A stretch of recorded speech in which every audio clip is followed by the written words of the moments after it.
What if everything you've been taught about Christianity was only part of the truth? What if some things, even in the Bible, have been manipulated to favor a particular narrative?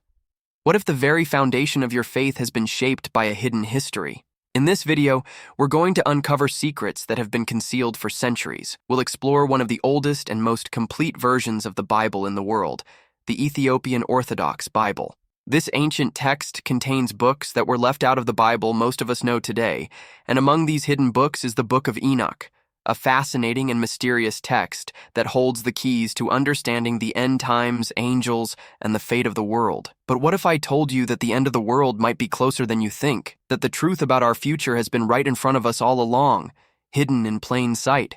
In this video, we're not just looking at what others have told you about the end times. We're going to clear out all the noise and dive into the oldest biblical truths, revealing the timeline of the world's creation, the prophecy of the 70 generations, and the real message about the end of days.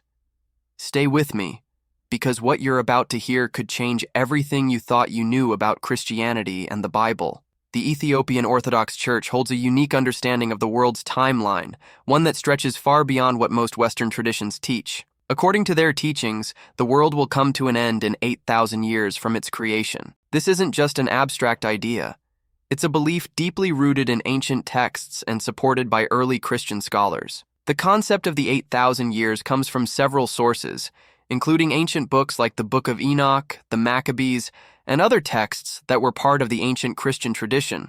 These writings were included in the Ethiopian Orthodox Bible, but were later excluded from the canons of most other Christian traditions. Other important texts, such as the Shepherd of Hermas, the Book of the Covenant, Book of Esdras, Book of Baruch, Book of Jubilees, and Maccabean also support this timeline, each contributing to the broader understanding of the world's purpose and its eventual completion. One of the earliest scholars to mention a timeline for the world's existence was Julius Africans, a Christian historian from the 3rd century AD.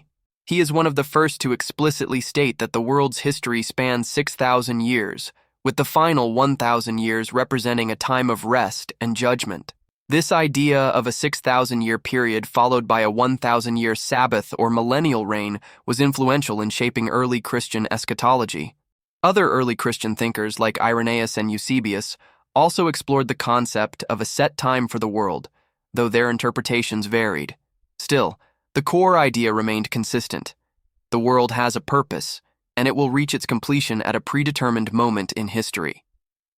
In Ethiopian Orthodox culture, this 8,000-year concept isn't just a theological idea, it's something woven into the fabric of everyday life.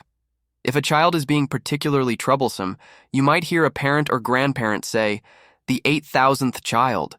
It's a playful yet stern way of saying, "You're pushing it, and there's a limit to how far you can go before consequences come." This saying reflects the idea that just as the world has a set timeline, so too does human behavior. There's a time when things reach their breaking point. In the Ethiopian Orthodox tradition, the 8,000-year timeline represents the fullness of time, a divine plan that encompasses creation, fall, redemption, and final judgment. It's not just a theological idea. It's a way of understanding the entire scope of human history and the ultimate destiny of the world. So, what does this 8,000-year concept mean for us today? How does it fit into the larger narrative of the end times? Ethiopia stands as a beacon of resilience and faith, a nation that has never been colonized, even as empires rose and fell around it. It is a land where Christianity has been practiced since the early centuries, and where the oldest Bible in the world has been preserved for millennia. Even Jeremiah states, "Can an Ethiopian change his skin, or a leopard his spots? Then may ye also do good, that are accustomed to do evil." This verse uses the image of an Ethiopian and a leopard to convey the idea of an unchangeable nature. The Ethiopian, representing a people often associated with distinct characteristics, and the leopard, with its unalterable spots, are used to emphasize the difficulty of changing one's inherent nature. While the verse primarily focuses on the moral inability of people to do good without divine intervention, it also serves as a metaphor for something that cannot be altered. In the context of Ethiopia's identity, this imagery can be connected to the nation's unyielding nature and resilience throughout history. Ethiopia, in both biblical and historical terms, has maintained its unique identity, culture, and faith, even in the face of external pressures and challenges. Much like the leopard whose spots cannot be changed, Ethiopia's core identity has remained steadfast despite centuries of colonization attempts, invasions, and conflicts. While much of Africa was being carved up by European powers during the scramble for Africa, Ethiopia remained independent. Most African nations were colonized during this period, as European countries like Britain, France, Belgium, and Germany sought to expand their empires. But Ethiopia, under Emperor Menelik II, famously defeated the Italian forces at the Battle of Adwa in 1896, securing its independence and becoming the only African nation to successfully resist colonization during the scramble for Africa. Even when Emperor Menelik II rallied the Ethiopian people to fight against the European invaders, his speech carried a powerful and timeless message. Defend your country, for the invader does not come only for your land, but for your faith, your freedom, and your way of life. If we allow them to defeat us, they will destroy our churches, humiliate our people, and impose their will upon us. Stand firm, for God is with us, and this is our land, given to us by Him. Fight not only for yourselves, but for the generations to come, so they may live free and proud as Ethiopians. This demonstrates that even the kings of Ethiopia were deeply concerned about preserving their faith from being westernized. They believed that faith was the foundation upon which a nation stands firm and continues to exist. It was not merely a personal conviction, but a collective strength that unified the people and sustained the country's sovereignty and identity through the ages. The Ethiopian Orthodox Church, with its ancient texts and unique traditions, holds a special place in the history of Christianity. While much of the world's Christian narrative has been shaped by Western powers, Ethiopian monks, often living in the wilderness, have dedicated their lives to prayer, fasting, and seeking divine revelation, preserving a deep connection to the spiritual truths of the Bible. The preservation of the oldest Bible in Ethiopia is not just a matter of historical significance, it's a testament to the nation's unwavering faith, even in the face of adversity. Surrounded by Islam and cut off from much of the rest of the world, Ethiopia has kept the flame of Christianity burning brightly, with a deep understanding of the Bible that is not shaped by external powers or political agendas. Even Martin Luther, the founder of the Protestant Reformation, recognized the profound nature of Ethiopian Christianity. In a meeting with Ethiopian deacon Michael, Luther remarked that his vision for the Protestant church was to be like the Ethiopian Orthodox Church, a church that had preserved its purity and connection to the ancient Christian faith. But Ethiopia's connection to faith extends even further back. Before the arrival of Christianity, Ethiopians worshipped Yahweh in a manner similar to the ancient Jews. They called themselves Haymanot, meaning faithful, and their practices mirrored those of the Israelites. Today, there are still Ethiopian Jews known as Bet Israel or Black Jews, who maintain this ancient connection to Judaism. The Bible also speaks of Ethiopia in significant ways. In the book of Psalms, Ethiopia is mentioned as a nation that raises its hands to God in worship. Ethiopia shall soon stretch out her hands unto God. This powerful image reflects Ethiopia's deep connection to God as a nation that, throughout history, has sought to honor and worship the Creator.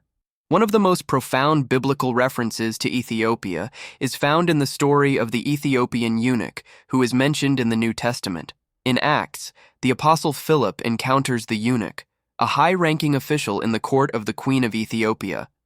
After Philip explains the scriptures to him, the eunuch is baptized, becoming one of the first converts to Christianity in Africa. This story highlights Ethiopia's early and significant role in the spread of Christianity. The Ethiopian monarchy also reflects the deep connection to Christ. Every king's name began with Lion of Judah, symbolizing the ultimate sovereignty of Jesus Christ as the true ruler of the nation. The most famous of these kings was Emperor Haile Selassie I, whose full name was Ras Tafari Makonnen, the last emperor of Ethiopia. He was the last ruler of the Solomonic dynasty, a dynasty believed by Ethiopians to be descended from King Solomon and the Queen of Sheba. The Solomonic dynasty, which spanned centuries, ended with Emperor Haile Selassie's reign, symbolizing the final chapter of an ancient lineage that traced its roots back to the biblical King Solomon. Today, while the world is focused on conflicts like the war between Ukraine and Russia, The ongoing Israel-Gaza situation, the American election, and the Syrian war, Ethiopia has quietly endured one of the most deadly and devastating wars in recent history. The death toll from this conflict may surpass that of the Ukraine-Russia war, the Israel-Gaza conflict, and any other major war over the past 5 years. Yet despite this immense suffering, the world's attention remains elsewhere. Ethiopia's fate has often seemed to mirror the fate of the world itself. For example, before World War II, Ethiopia was engaged in a brutal war with Italy for the second time. Despite being the only African member of the League of Nations, which forbade member nations from being invaded, Ethiopia's plea for help went largely ignored by Europe. A few years later, the same Italy that had invaded Ethiopia allied with Nazi Germany to launch a devastating campaign across Europe. This moment in history speaks to the unique position Ethiopia holds in the world, often overlooked, yet pivotal in the larger scheme of global events. The Ethiopian Civil War, which began in 2020 and resulted in immense suffering, seems to have been followed year after year by major global conflicts: the Russia-Ukraine war, the Israel-Hamas war, and renewed instability in Syria. This unsettling pattern raises the question, could Ethiopia's suffering symbolize something larger, a warning of greater turmoil to come? In the Bible, God often used his prophets to demonstrate symbolic acts that foreshadowed future events. Ezekiel was commanded to lie on his side for hundreds of days to represent the siege of Jerusalem, while Jeremiah wore a yoke to warn of impending captivity under Babylon. Hosea's marriage to an unfaithful woman illustrated Israel's spiritual betrayal. These acts were not mere gestures. They were divine messages, living prophecies of what was to come. Could Ethiopia, a nation with profound biblical significance, be playing a similar role in our time? Its recent suffering might serve as a prophetic mirror, reflecting the growing divisions and conflicts that could soon consume the world, urging humanity to heed the warnings before it's too late. The Septuagint, often called the LXX, was translated into Greek around the 3rd to 2nd century BC. It was created for Greek-speaking Jewish communities who had begun to lose their ability to read Hebrew. This version of the scriptures was widely embraced by early Christians, including the apostles, because it was filled with clear references to the coming Messiah, prophecies that pointed directly to Jesus Christ. The Ethiopian Orthodox Church still holds this version as its foundational text, preserving the ancient timeline and theology it contains. But the Masoretic Text, the version most Western Christians unknowingly rely on, tells a different story. The MT was finalized between the 7th and 10th centuries AD by Jewish scholars who were responding to the rise of Christianity. By this time, the Christian faith had spread across the Roman Empire and beyond, and its followers were using the Septuagint to prove that Jesus was the Messiah foretold in the scriptures. In response, these Jewish scholars edited their scriptures, intentionally making changes to undermine Christian claims. One of the most striking differences lies in the genealogies. The LXX presents a longer timeline, placing the creation of the world around 5,500 BC. This aligns with early Christian eschatology and the Ethiopian Orthodox Church's teaching of the 8,000-year timeline, where the world is divided into 5,500 years before Christ and 2,500 years after his birth. In contrast, the MT shortens the ages of the patriarchs, such as Adam and Seth, cutting centuries from the biblical timeline. This creates a shorter, less cohesive view of history, one that distances Jewish tradition from Christian interpretations of prophecy. And it wasn't just the timeline that was altered. Key messianic prophecies were softened or obscured. For example, in the book of Isaiah, the LXX describes the Messiah's birth from a virgin, using the Greek word parthenos. But the MT changes this to young woman, diluting the prophecy's connection to Jesus. These changes weren't accidental. They were part of a deliberate effort to rewrite the narrative and remove the messianic threads that Christians saw so clearly in the LXX. The Western Bible, as we know it today, was adapted from this altered text. Most Protestant Bibles, and even many Catholic ones, use the MT as their Old Testament foundation. This means that for centuries, Christians have been reading a version of the scriptures that was specifically designed to counteract their faith. In contrast, the Ethiopian Orthodox Church has preserved the 81-book Bible, which includes the LXX and additional texts like the Book of Enoch, the Book of Jubilees, and the Maccabees. These texts not only align with the longer timeline, but also emphasize the divine plan for humanity, culminating in the 8,000-year concept. The Ethiopian Orthodox tradition remains unaltered by the political and theological agendas that shaped the MT, offering a purer, more authentic view of biblical history. The differences between the LXX and MT are not trivial. They reveal a deep divide in how the Bible was preserved and presented. The MT reflects the human effort to rewrite history, while the LXX stands as a testament to the original faith and prophecy. The Bible you know today might have been shaped by forces that sought to obscure the truth, but the Ethiopian Orthodox Church reminds us that the unaltered Word of God still exists if we are willing to seek it. This is not just about history, it's about understanding the foundation of your faith. The LXX offers a window into the unbroken truth of Scripture, while the MT challenges us to confront how human agendas can shape even the most sacred texts. Which version of history will you trust? Ethiopian Orthodox Christians, who once comprised approximately 85% of the population, now represent about 43% of Ethiopia's population. The shift in religious demographics reflects broader global trends, such as the spread of Protestantism and the increasing influence of Islam, especially in certain regions of the country. Despite this change, Ethiopian Orthodoxy remains a dominant and deeply influential religious tradition in Ethiopia. They adhere to a faith that distinguishes itself from many modern expressions of Christianity around the world. They assert that they house the Ark of the Covenant, trace their lineage back to King David and King Solomon, and construct the impressive Lalibela churches to resemble Jerusalem. But what drives these bold claims and unique practices? Is it pride, dramatization, or something deeper? To understand, we must look at the roots of their faith, which intertwines Christianity with ancient Jewish traditions. Ethiopian Christianity is not merely an imported religion shaped by modern influences. It is a faith rooted in the old ways, fused with Jewish culture, and shaped by a desire to remain distinct and spiritually pure. This is not about being pompous. It is about a nation wrestling with God to be known and favored by Him, just as Jacob wrestled with God and was blessed with the name Israel. Ethiopian Orthodox Christians claim that the Ark of the Covenant rests in Axum, guarded by monks who dedicate their lives to its protection. This claim is tied to the belief that their kings descended from King Solomon and the Queen of Sheba. According to Ethiopian tradition, their son Menelik I brought the Ark to Ethiopia. While Western scholars often view this as legend, the Ethiopians hold it as sacred truth, woven into their identity as a chosen people. During the 12th century, King Lalibela commissioned the construction of a series of rock-hewn churches designed to mirror the layout of Jerusalem.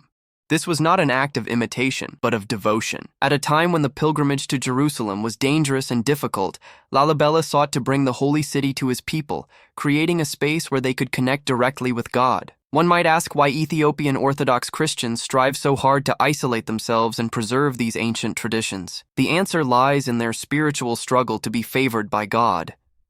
Just as Jacob wrestled with God to be blessed, Ethiopian Orthodox Christians wrestled to maintain their unique identity and relationship with the divine. This isn't just a theological concept, it's a lived reality that has shaped Ethiopia's history. Ethiopia's spiritual determination may explain why it remains the only African nation never to be colonized. This stands in stark contrast to the history of the Israelites, who, as God's chosen people, endured slavery and exile. It's almost as if God has used these two nations to demonstrate His love and sovereignty in different ways. One nation, Israel, humbled through slavery to show His power to redeem, and the other, Ethiopia, elevated as a symbol of freedom to show His power to preserve. Ethiopia's story is a reminder of what it means to wrestle with God, not to oppose Him, but to seek His blessing and favor with relentless faith. Their isolation, their bold claims, their preservation of ancient traditions, all of this points to a deep desire to be known as God's chosen people. This is not just an Ethiopian story, it's a Christian story. It challenges all of us to push the boundaries of our faith and claim our identity as children of God, chosen and loved by Him. Ethiopia's legacy, rooted in faith and freedom, is not a relic of the past. It's a living testament to the power of wrestling with God and the blessings that come from holding fast to Him, no matter the cost. Just as Jacob wrestled with God and was struck on the hip, Ethiopia's story is one of both divine favor and divine chastisement. The Ethiopian people have faced unimaginable hardships, not at the hands of foreign conquerors, but seemingly from God himself.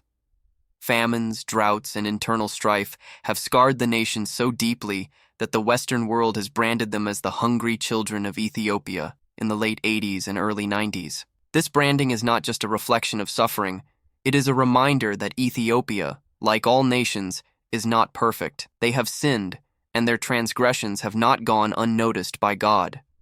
Yet, what stands out is that Ethiopia's suffering comes not from the hands of other nations, but from within or through acts of God. Even the recent war, one of the deadliest in modern history, was a conflict among Ethiopians themselves. This pattern has persisted throughout their history, as though God has made a covenant with them, not to place them under the dominion of other nations, but to allow their trials to come directly from his hand. This pattern of divine discipline is not unique to Ethiopia. The Bible is filled with examples of God using the less seen, the forgotten, and the unworthy to accomplish his purposes. In 1 Corinthians, Paul reminds us that God chose the foolish things of the world to shame the wise. God chose the weak things of the world to shame the strong. Ethiopia's story aligns with this divine principle. When famine struck the land, it wasn't just a punishment, but a way to refine the people, to remind them of their dependence on God. Just as Israel's exile and suffering were not without purpose, Ethiopia's struggles seem to point to something greater, a people tested and purified for God's work. Consider the story of Joseph in Genesis. Betrayed by his brothers, sold into slavery, and forgotten in prison, Joseph was the embodiment of someone discarded by the world. Yet God used him to save not only Egypt, but also his own family during a time of famine. Similarly, Ethiopia's suffering might appear to the world as a mark of abandonment, but in God's plan, it is a sign of preparation. In the book of Daniel, Ethiopia is mentioned in the context of future prophecies that describe conflicts involving powerful kingdoms. In Daniel it says, "He shall have power over the treasures of gold and silver, and over all the precious things of Egypt. Also the Libyans and the Ethiopians shall be at his steps." This verse refers to a ruler from the east who will rise to power, gaining control over Egypt and the surrounding regions, including Ethiopia. If we interpret the king from the east as China, this prophecy takes on new relevance in light of China's growing influence in Africa. China has made significant investments in Ethiopia, particularly in infrastructure, trade, and natural resources, positioning itself as a dominant force in the region. The mention of Ethiopia in this prophecy aligns with the modern geopolitical reality where Ethiopia, along with other African nations, is increasingly tied to the influence of Eastern powers. As the prophecy unfolds, Daniel 11:44 adds, "But tidings out of the east and out of the north shall trouble him. Therefore he shall go forth with great fury to destroy, and utterly to make away many." This suggests that the ruler from the east will face challenges from other regions, leading to greater conflict. The north, in this prophecy, can be understood as referring to Europe and America, two major geopolitical powers that have historically held significant influence over global affairs. The growing tensions between Eastern powers like China and Western powers like the United States and Europe are becoming more pronounced, especially as China's reach expands in Africa. Ethiopia's role, as part of this growing influence from the East, may reflect its involvement in the broader struggles of the end times. As China's influence continues to grow in Africa, the prophecy's vision of conflict between the East and the North becomes more apparent, suggesting that Ethiopia's future will be shaped by the clash of these powerful global forces in the lead-up to the final days. Isaiah states, "And it shall come to pass in that day that the Lord shall set his hand again the second time to recover the remnant of his people, which shall be left from Assyria, and from Egypt, and from Pathros, and from Cush, Ethiopia, and from Elam, and from Shinar, and from Hamath, and from the islands of the sea." This prophecy seems to be fulfilled through the return of Ethiopian Jews, also known as Beta Israel, to Israel in recent decades. Several significant waves of immigration have taken place, particularly during the 1980s and 1990s, such as Operation Moses in 1984 and Operation Solomon in 1991, where thousands of Ethiopian Jews were airlifted to Israel. These movements have marked the fulfillment of the prophecy, as Ethiopian Jews have been returning to the land of Israel, fulfilling the biblical promise of the return of the exiles from Ethiopia and other nations. In the book of Isaiah, God declares, "I will give you treasures of darkness and riches hidden in secret places, so that you may know that I am the Lord, the God of Israel, who summons you by name." Ethiopia's treasures may not be gold or wealth, but their faith, resilience, and spiritual heritage are treasures that have been preserved through the darkest times. God's goodness extends to all nations, each finding its unique way of aligning with His divine favor through resilience, faith, and most importantly, His boundless grace. While the faithfulness of a people may contribute, it is ultimately God's unmerited love that blesses and sustains them. Ethiopia's journey is one example of how God works through a nation, but His love is universal. As the Gospel declares, "For God so loved the world that He gave His only Son," reminding us that His grace reaches all, His blessings are abundant, and His love encompasses every person and nation. Each has a role in His plan, reflecting His goodness in their distinct way. If you would like to explore the Book of Enoch in more detail, particularly in relation to its end times prophecies, or if there are any specific nations that you believe should be considered in the context of the end times, feel free to share your thoughts in the comments below.